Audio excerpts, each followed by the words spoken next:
नमस्कार दोस्तों, स्वागत है आपका हमारे यूट्यूब चैनल बिंदास पढ़ाई में। तो आज हम हैं part third Indian economy chapter के, जिसमें हम पढ़ेंगे इंडस्ट्रियल सेक्टर के बारे में कि इंडस्ट्रियल सेक्टर में वो जो 4 गोल्स थे वो कैसे प्राप्त किए इंडियन गवर्नमेंट ने, और ऐसी कौन कौन सी पॉलिसीज लाई जिसके कारण वो सारे गोल्स प्राप्त हुए। ठीक है, तो आइए स्टार्ट करते हैं। तो हम जानते थे, हमने पिछले वाले फर्स्ट चैप्टर में पढ़ा था कि भैया इंडिया का जो इंडस्ट्रियल सेक्टर की हालत थी बहुत ज्यादा खराब हो गई थी ब्रिटिश रूल के टाइम पे, और जब अंग्रेज छोड़ के गए तो इंडस्ट्रियल सेक्टर जो था हमारा वो बहुत ज्यादा खराब स्थिति थी उसकी। ठीक है, तो अगर इंडिया को इंडस्ट्रियल सेक्टर में अच्छा बनाना था तो उसके लिए सबसे पहला ये सोचना था कि भैया उसको प्राइवेट सेक्टर से आगे बढ़ाया जाए या फिर गवर्नमेंट सेक्टर की मदद से आगे बढ़ाया जाए। ठीक है, तो प्राइवेट सेक्टर जो था वो हमारा बहुत ज्यादा वीक था। हमने देखे थे कि कॉटन इंडस्ट्री, जूट इंडस्ट्री और आयरन एंड स्टील इंडस्ट्री, केवल यही 3 इंडस्ट्रीज थी जो जब अंग्रेज छोड़ के गए थे तब काम कर रही थी। ठीक है, और ये भी बहुत कम मात्रा में प्रोड्यूस कर रही थी इंडस्ट्रियल सेक्टर में। ठीक है, तो यहाँ पे गवर्नमेंट, वो जो पॉलिसी मेकर थे, जो प्लानिंग कमीशन के जो लोग थे, उन्होंने देखा भैया कि प्राइवेट सेक्टर जो है वो बहुत ज्यादा वीक है इंडिया का। लोगों के पास इतना पैसा नहीं है कि वो इंडस्ट्रियल सेक्टर में खर्च करें और इंडस्ट्रीज नई नई सेटअप करें।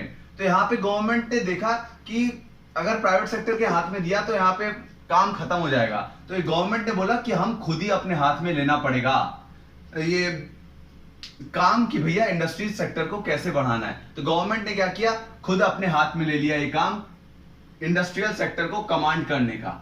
ठीक, तो यहां पे 1956 में क्या किया गया, इंडस्ट्रियल पॉलिसी रिजोल्यूशन को पास किया गया। इसमें क्या किया गया कि पूरी इंडस्ट्री को 3 कैटेगरीज में बांट दिया गया। ठीक है, 3 कैटेगरीज में बांट दिया गया पूरी इंडस्ट्रियल सेक्टर को। कौन सी थी वो 3 कैटेगरीज? पहली कैटेगरी वो थी जहां पे जितने भी मीन्स ऑफ प्रोडक्शन है, सारे जो इंडस्ट्रीज है वो गवर्नमेंट सेक्टर ओन करेगी, गवर्नमेंट सेक्टर के कंट्रोल में होगी वो सारी इंडस्ट्रीज। पहला जो कैटेगरी था वो ये था।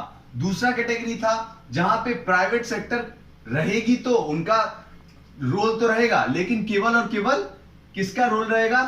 गवर्नमेंट सेक्टर को हेल्प करने का। ठीक है, सप्लीमेंट करने का, मतलब कि हेल्प करने का, बस यहां पे काम करेगी प्राइवेट सेक्टर, और कोई काम नहीं करेगी, केवल हेल्प करने का काम करेगी। दूसरा जो कैटेगरी था वो ये था, और तीसरा कैटेगरी ये वो था जहां पे प्राइवेट सेक्टर केवल और केवल काम करेगी, पर प्राइवेट सेक्टर जो है वो पूरा प्रोडक्शन संभालेगी। लेकिन थर्ड जो कैटेगरी थी उसमें भी गवर्नमेंट ने बोला कि भैया इन लोगों को अकेला खुला नहीं छोड़ सकते प्राइवेट सेक्टर को, इनको थोड़ा हमें अपनी तरफ से असिस्टेंस प्रोवाइड करना पड़ेगा। तो उसके लिए क्या किया गवर्नमेंट ने, यहां पे लाइसेंस वाला सिस्टम ला दिया। लाइसेंस वाला सिस्टम में क्या था कि अगर कोई नई इंडस्ट्री सेटअप करेगा, प्राइवेट इंडस्ट्री नई सेटअप करेगा, तो उसके लिए गवर्नमेंट से पहले उसको लाइसेंस लेना पड़ेगा, तभी वो इंडस्ट्री नई सेटअप कर सकता है, वरना नहीं कर सकता। ठीक है, तो यहां पे लाइसेंस वाला सिस्टम ला दिया नई इंडस्ट्री अगर किसी को सेटअप करनी है उसके लिए। और उसके बाद 2 काम किए इक्विटी के, जो गोल था हमारा, 4th गोल जो था इक्विटी का, वो प्राप्त करने के लिए 2 पॉलिसीज नई नई लाई। पहला पॉलिसी क्या था कि भैया नई इंडस्ट्रीज को सेटअप करना, कहां पे? इकोनॉमिक बैकवर्ड रीजन में जो इंडस्ट्रीज सेटअप होंगी उनको एनकरेज करना। तो यहां पे इकोनॉमिक बैकवर्ड एरिया रीजन कौन सा होता है? जहां पे बहुत अच्छी फैसिलिटीज प्रोवाइड ना हो, जो एरिया बहुत ज्यादा पिछड़ा हुआ हो, वहां पे कोई भी इंडस्ट्री नहीं है, वहां पे अच्छा ट्रांसपोर्ट नहीं है, वहां पे अच्छा रोड सिस्टम नहीं है, रोड अच्छे नहीं है वहां पे। तो ऐसी जगह होती है बैकवर्ड रीजन, जैसे कि बिहार के बहुत सारी रीजन जो है वो बैकवर्ड रीजन में आते हैं। ठीक है, तो गवर्नमेंट ने क्या किया, इन सब रीजन को डेवलप बनाने के लिए, इंडस्ट्रियल सेक्टर के लिए डेवलप बनाने के लिए गवर्नमेंट ने क्या किया, यहां पे कुछ फैसिलिटीज प्रोवाइड की इंडस्ट्री को। बोला इंडस्ट्री को कि भैया यहां पे जो इंडस्ट्री सेटअप करेगा उसको हम कुछ फैसिलिटीज देंगे, जैसे कि सब्सिडी प्रोवाइड करेंगे, बहुत सारी चीजों में हम उसको सब्सिडी प्रोवाइड करेंगे यहां पे जो इंडस्ट्री खोलेगा अपनी। और उसके बाद हम उसको टैक्स में बहुत ज्यादा रियायत बरतेंगे, बहुत ज्यादा कम टैक्स लेंगे उससे as compare to other regions. ठीक है, तो ये क्यों किया था? इकोनॉमिक बैकवर्ड रीजन को आगे बढ़ाने के लिए, जिससे रीजनल इक्वालिटी आए देश में, हर एक रीजन जो है वो इक्वल हो जाए। ठीक है, कोई जो है वो बैकवर्ड रीजन ना रहे।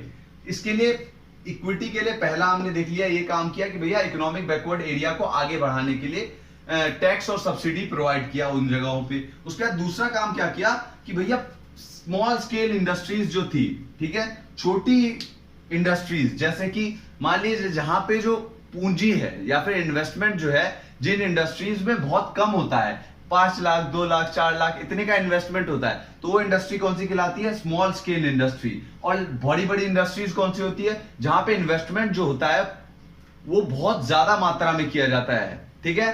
तो यहाँ पे स्मॉल स्केल इंडस्ट्रीज जो थी उसको एनकरेज किया गवर्नमेंट ने। क्यों एनकरेज किया? क्योंकि गवर्नमेंट ने देखा कि भैया स्मॉल स्केल इंडस्ट्री जो है वो बहुत ज्यादा एम्प्लॉयमेंट प्रोवाइड कर सकती है, ठीक है, एम्प्लॉयमेंट प्रोवाइड कर सकती है। और एम्प्लॉयमेंट जब प्रोवाइड करेगी तो देश की जनता जो है वो एम्प्लॉयड होगी और अनएम्प्लॉयमेंट का जो रेट है वो देश में कम होगा और अपने आप देश जो है वो आगे बढ़ेगा, ठीक है। तो यहाँ पे स्मॉल स्केल इंडस्ट्रीज को आगे बढ़ाया गवर्नमेंट ने। कैसे आगे बढ़ाया?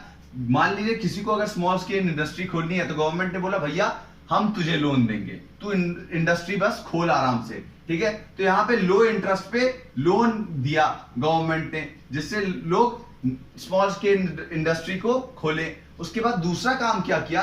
इसको स्मॉल स्केल इंडस्ट्री को शील्ड प्रोवाइड की। शील्ड मतलब प्रोटेक्शन प्रोवाइड की।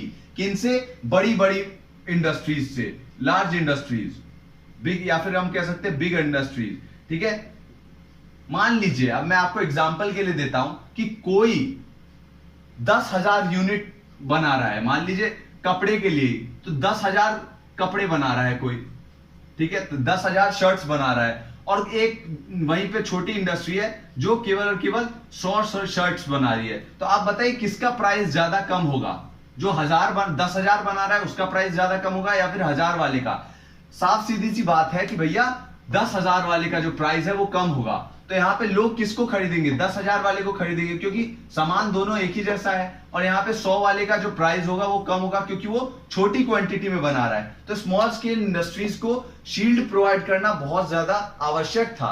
नहीं तो भाई कोई स्मॉल स्केल इंडस्ट्री के सामान को क्यों खरीदेगा? वो तो बड़ी बड़ी इंडस्ट्रीज के सामान को खरीदेगा, क्योंकि वो सस्ती रहेगी as compare to small scale industries, ठीक है। तो यहाँ पे गवर्नमेंट ने क्या किया? कुछ एक कैटेगरी वो कर दी, सेटअप कर दी, जहां पे केवल और केवल स्मॉल स्केल इंडस्ट्री ही प्रोडक्शन करेगी और बिग बड़ी बड़ी इंडस्ट्रीज जो है उनके बीच में इंटरफेयर नहीं कर सकती है, ठीक है।